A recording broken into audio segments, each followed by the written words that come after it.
et vous avez la voix de Guy-Émile Houphouët-Sétukwabo lui-même. Donc je vous ai parlé de 2008, et depuis 2008 donc, l'unique mission qui a été donnée aux frères et aux sœurs que nous sommes, aux responsables, chaque responsable, donc je revenais sur un des éléments importants, je parlais des garde-fous, c'est le fait que Guy-Émile Houphouët-Sétukwabo lui-même est l'ordonnateur, le dirigeant de son association de génération en génération. Ce qui veut dire que toutes les personnes qui sont placées sous son autorité ne sont que des adjoints. Donc peuvent avoir de façon circonstancielle, de façon permanente, de façon définie, indéfinie, déterminée, indéterminée, une mission, 2 missions, 3 missions. Une directive, 2 directives, 3, 4, 10 directives. Et toutes ces directives données par lui sont également gérées, contrôlées et coordonnées par lui-même, Papa Guy-Émile Houphouët-Sétukwabo. Pendant 1983 jusqu'à ce jour, l'association Vanda cotisé, les associés Vanda cotisé, Bambongo. Mais si vous coupez sa directive, oh oui, betuke kustale, quelque temps après, oh mbongo me manisa. Si betuke muke kusaba maison de bon betume kuma natan. Bon, natan yena muke pesa ba directive, benu sala mutindi, benu sala mutindi, pour que Bambongo kubutana pour que betuke mfungula babisalo, babantu kusala. Oh betuke sala. Demain matin, oh voilà, bon kwendaka, et ben kuza kusala betu mutindi ayi, et betu kwenda talentele, betu futaba billet. Les millions sont partis. Depuis 1983 jusqu'à ce jour, il y a eu beaucoup de millions. Si vraiment on a contrôlé,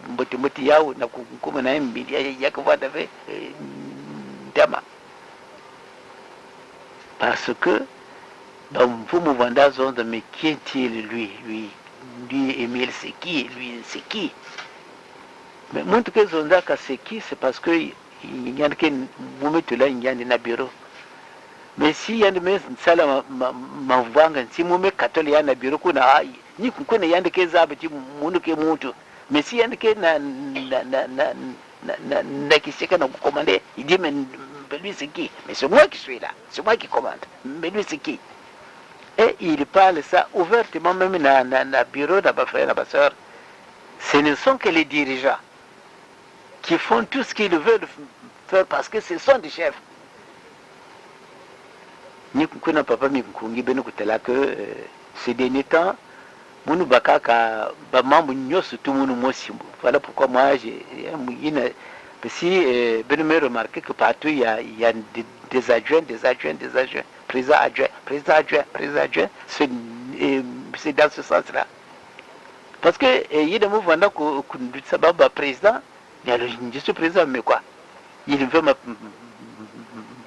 prendre quoi? Alors il oublie, il y a il y a que fait l'association, il y a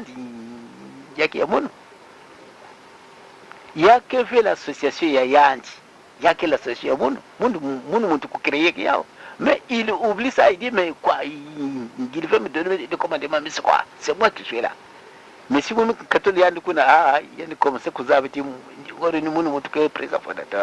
mais ce sont là des choses qui ne peuvent être comprises que par ceux qui ont assimilé son enseignement. Et c'est aussi l'occasion pour moi de vous inviter de chercher à assimiler l'enseignement de Guy-Émile Houphouët-Sétukwabo. Parce que le manque de compréhension de cet enseignement, c'est ce qui conduit beaucoup d'entre nous aujourd'hui à des incompréhensions qui sont susceptibles d'avoir un impact sur le fonctionnement de notre association. Mais qui vous a dit ça? Moi, je ne vous l'ai jamais dit. Ah, mais si, vous avez ça. Donc, Bago chef Amoun aussi, tout de suite, ben téléphoner que papa Mako, le chef du village, le surveillant général adjoint d'Nzazanoa, Bakela Philippe, il s'appelle Bakela Philippe. Bakela Philippe Mako, Petoukour, le surveillant général adjoint à Nzazanoa. Si Benomeko Mamboga, tout de suite, beno téléphonie mais il parle bet que quoi ni yande mutu que courage nsere ben si oui ou non. Je vous ai parlé tout à l'heure de support et je vous le dis que nous avons tenté d'adopter une attitude. Nous avons pensé que cette attitude devait nous aider parce que nous sommes des spirituels, parce que nous sommes amour. Mais au cours de la communication que je vous fais ce jour, mes bien-aimés, souffrez que je sois un peu ouvert. C'est pour le bénéfice aussi de la dignité de Guy-Émile Loufa-Sétukwabo et sur le bénéfice aussi de la dignité de l'association Luzolo Amour OPH. Vous êtes nombreux à assister à beaucoup de choses. Vous êtes nombreux vous êtes en train d'écouter, de suivre, de regarder un certain nombre de choses.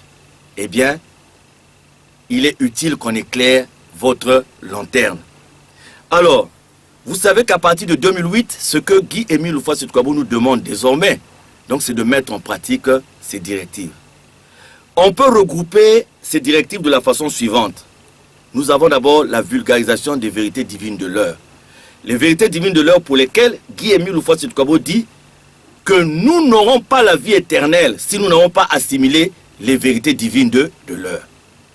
Et aujourd'hui, ce qui se passe en Guy-Émile Loufa-Sétukwabo doit être connu au Congo et dans le monde entier. C'est pour ça que Papa Guy-Émile Loufa-Sétukwabo nous a demandé d'utiliser tous les moyens modernes de la communication pour apporter avec son aide, pour apporter avec son soutien les vérités divines de l'heure au Congo et dans le monde entier. Il s'agit là de la principale directive que nous avons. Raison pour laquelle vous assistez à l'érection d'une radio il y a quelques années ici à Pointe-Noire, l'érection d'une autre radio à Brazzaville. Aujourd'hui, nous avons une chaîne de télévision que nous sommes en train de nous battre pour l'avoir sur Internet et pourquoi pas demain, après-demain pour l'avoir sur satellite. Pourquoi? Simplement pour obéir à cette directive de Papa Guy-Émile Loufa-Sétukwabo sur la vulgarisation des vérités divines de l'heure. Je suis à travers le monde. Il y a des gens qui sont dans certains phénomènes et ces phénomènes sont traités d'extraordinaires. Mais je vous dis, quand Guy-Émile Loufa-Sétukwabo, il y a phénomène et phénomène, témoignage et témoignage, miracle et miracle. Et je suis sûr, car c'est la volonté de Guy-Émile Loufa-Sétukwabo, que le jour où nous allons commencer à en parler, le jour où nous allons commencer à mettre toutes ces vérités à la disposition des uns et des autres à travers le monde, je suis sûr qu'il y a des gens qui vont chercher à savoir qui est cet homme, qui est Guy-Émile Loufa-Sétukwabo. Nous avons la ville sainte de Kibossi. Et Papa Guy-Émile Loufa-Sétukwabo lui-même nous a montré l'exemple. Aujourd'hui, chaque frère, chaque sœur de notre association peut être détenteur d'un lopin de terre à Kibossi. Et ce lopin de terre est offert gratuitement au peuple de l'association Luzolo Amour OPH par Guy-Émile Loufa-Sétukwabo. Et ce qu'il nous demande maintenant, c'est de faire de cette ville une ville où il est agréable de vivre parce qu'il appelle lui-même la ville 3 fois sainte, la plus belle cité, la cité du mont Karikari. Et c'est la raison pour laquelle il nous a demandé, dans le cadre de la continuité de la vulgarisation des vérités divines de l'heure, d'avoir à Kibossi une radio qui doit être suivie dans toute l'Afrique. Et il appelait Tam Tam, le grand Tam Tam d'Afrique. Donc c'est à Kimbuta. Nous avons cette directive depuis des années et des années. Nous avons toujours, en ce qui concerne Kibossi, vous voyez, si vous prenez en parallèle nos amis kimbanguistes, vous allez voir un peu comment est organisée la ville de Kamba. Et Papa Émile veut que les frères et sœurs, les pèlerins qui viendront du monde entier se sentent à l'aise à Kibossi. Raison pour laquelle, les années passées, il a initié un projet de micro-barrage pour rendre la ville de Kibossi indépendante en matière d'énergie. Donc nous avons jusqu'à présent le compte rendu de ce projet de micro-barrage. Nous avons la piste d'atterrissage, qui est aussi une directive pour permettre aux gens l'accès facile à Kibossi par des petits avions qui pourront atterrir à Kibossi. Toujours à Kibossi, nous avons un complexe scolaire qu'on appelle le Mont Garizin et pour lequel Papa Guy-Émile Loufa-Sétukwabo a voulu qu'il y ait une amélioration de façon à ce que les enfants qui peuvent quitter le Congo, qui peuvent quitter le monde entier, en étant logés dans ce complexe scolaire, en étant encadrés dans ce complexe scolaire, puissent se sentir à l'aise. Et il y a un lycée qui est adjuvant, qui devait aussi être terminé depuis longtemps. Et dans la construction de cette ville sainte, Papa Guy-Émile Loufa-Seti-Kouabo a souhaité que nous ayons toutes les infrastructures sur place. C'est-à-dire s'il faut avoir le bois, s'il faut avoir les tôles, s'il faut avoir le ciment, qu'on puisse avoir tout ça sur place. Et c'est là où il a lancé le projet de l'école des métiers. Et nous avons, sur ces directives, il y a eu l'équipement, le début d'équipement des différents ateliers de cette école de métiers, notamment l'atelier de menuiserie, avec un équipement de menuiserie de haute gamme, qui nous a coûté près de 80 millions. Il y a un atelier de soudure, il y a une imprimerie et un projet de dépôt-vente de carburant lubrifiant. Donc, ce sont des projets initiés par Papa Émile qui devaient aboutir depuis des années et des années, mais qui, à ce jour, n'ont pas encore abouti. Cela dénote un peu aussi de la désobéissance de vous et nous par rapport à la hiérarchie, l'unique hiérarchie qui est reconnue par notre association, c'est-à-dire Guy-Émile Loufa-Seti Kouabo. En parlant de Kibossi, je vous parlerai par exemple du fait qu'il nous a demandé une recherche de partenaires pour essayer de faire la route, la bretelle de la route de Koubola. Vous savez, Koubola, l'État nous a aidés dans ce sens que nous pouvons arriver à Kinkala et un peu plus loin. La route est bitumée, il y a le goudron. Maintenant, il était question de rechercher de partenaires pour faire la route aussi, la bretelle de Koubola à Kibossi. Et toujours à Kibossi, il y a un plan que Papa Guy-Émile Loufa-Seti Kouabo a eu à faire, dans lequel vous avez des orphelinats. Un plan de nature à faire de Kibossi une ville où quelqu'un peut partir du Canada, partir de la Nouvelle-Zélande, partir de l'Afrique du Sud, se retrouver à Kibossi, se sentir à l'aise et être dans des conditions de méditation.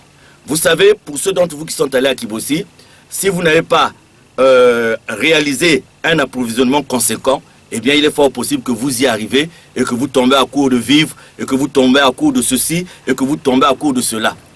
Donc, vous voyez, ça c'est pour ne parler que de Kibossi, il y a d'autres directives. Et il y a même l'auberge. À l'avenue de la Lumière, l'une des conditions qui nous était donnée pour l'ouverture de la belle cité du Mont Kari-Kari, c'était le rez-de-chaussée de l'auberge qui n'a pas été construit jusqu'à ce jour. À cela s'ajoute au plan général un certain nombre d'autres directives. On vous parlera par exemple de l'érection des centres médico-sociaux au Gabon, au Cabinda, donc Cabinda, l'Angola, j'allais dire, en Côte d'Ivoire. On vous parlera de l'érection des centres médico-sociaux à Boko. Et ce sont des centres pour lesquels il avait donné aussi une période de réalisation qui aujourd'hui est dépassée déjà de plusieurs années. Ces centres, à ce jour, n'ont pas été réalisés. Donc, voyez-vous, nous avons un certain nombre de directives de Papa et les centres qui existent, il a demandé de les mettre dans des conditions de fonctionnement, des bonnes conditions de fonctionnement. Vous avez le centre médico-social de Klokodomé au Bénin, vous avez le centre médico-social de Ngo, vous avez à Kibossi le centre médico-social du Mont Kari-Kari à Kibossi, et j'en passe. Papa Guy-Émile Loufa-Seti Kouabo, dans le cadre de l'association, puisque nous sommes amour, nous devons aider, nous devons venir au secours de l'humanité souffrante, et c'est contenu même dans l'un des versets de notre hymne, de l'hymne de l'association. Papa Guy-Émile Loufa-Seti Kouabo nous a demandé de créer, de réfléchir, de créer des unités de production susceptibles de donner du travail aux uns et aux autres, susceptibles d'aider les gens. C'est là où il nous a parlé de la banque, des instituts de microfinance, des compagnies maritimes, aériennes, de transit, de transport, etc. etc. Voilà pourquoi je vous pose cette question de savoir. Ben pour réfléchir, nous pensons beaucoup que là ben je ne sais pas si nous kukanisa quoi dia na kukanisa ou bien nous là ka ben diambu yai l'information yai na kuzondati il faut ben ko réfléchir wapi compagnie betu ke kunzibula avant yina ke kukotisela betu bambongo parce que si ben me ko réfléchir compagnie yina me kufarakana que yina betu kuka kwa investir l'association kuka kwa investir et yina ke kupesa betu ba bénéfice au bout de 2, 3, 4 ans voire même 5 ans pour que tu continues à s'aider sa babissade et à s'aider sa frère et soeur et va vendre payer régulièrement de façon beaucoup salaka comment on appelle ça, un peu le gris et puis salarial. Munukushi, munuku, le yal ya beti ya Kongo kusinye ke mikande ina ya kumfuta ba personnel ina betu ke kuzwa na l'association betu kutula nyaba monte ya kitoko par mois. Le yal le me kuzabe parce que yende kusinye ke ya baki na photocopie kuda baki na copie. Voilà pourquoi papa Pimi Kungi Mouké n'a démarré Ben Moulenvo, il faut se retrouver avec les compétents. Ben Kouvanda Venabantuina qui ne veulent pas que l'association aille de l'avant. Parce qu'il y en a de ces grands hommes de l'association qui sont dans l'association. Ce sont des connaisseurs, pour que l'association avant et moyen, mais ils ne veulent pas que l'association s'épanouisse, que l'association aille de l'avant. Ils ne veulent pas. Pourtant, mais ils ne veulent pas donner des idées, de bonnes idées. Bon, Bayanka qui a proposé, Bayanka qui a dit contre proposition. Oh non, ça c'est écoutez, ni Bayina qui ne veulent pas que l'association aille de l'avant. C'est la moune babantu ina kuka réfléchir ensemble avec vous-même. Papa Mikungi, papa Ngoma Kusungu, benu kuvanda kishika mosi na bamfumu nyoso. Et qu'on habite à mon wapi compagnie ou bien société parce que peut-être qu'on a droit, peut-être qu'on a bamikandina, qu'on a ou bien société ou bien compagnie, ou bien, tout ce que nous voulons, hein, tout ce qui il y a babant que vous savez, même bamindele que vous savez, que nous avons tous ces papiers-là, j'ai toutes ces autorisations-là. Il y a mouké na kuzonda na bedo, mouké na bamikande nyosu ina awa na kati ya hizo amono, les autorisations. C'est à nous na kusarisa babisa ya bet na kusarisa ba compagnie ya bet na kusarisa entreprise ya beto. Nous avons le droit na kusala ba entreprise ba compagnie anonyme, tout ce que nous voulons, tout kufungula babaka kufungula babimu surtout. Donc il y a tout un ensemble de directives que nous ne sommes pas arrivés à réaliser ce jour. Et cela dénote d'une désobéissance de notre part vis-à-vis de notre président fondateur. Donc en fait, s'il y avait une mesure à prendre de la part de notre président fondateur, et vous allez le suivre dans ses déclarations, vous allez le suivre dans ses déclarations, c'est qu'à un moment donné, Guy-Émile Houphouët-Boigny s'est désolidarisé d'une façon pratique d'un certain nombre de gens à qui il avait confié des missions. Et vous allez voir que à partir de l'année 2006, il s'est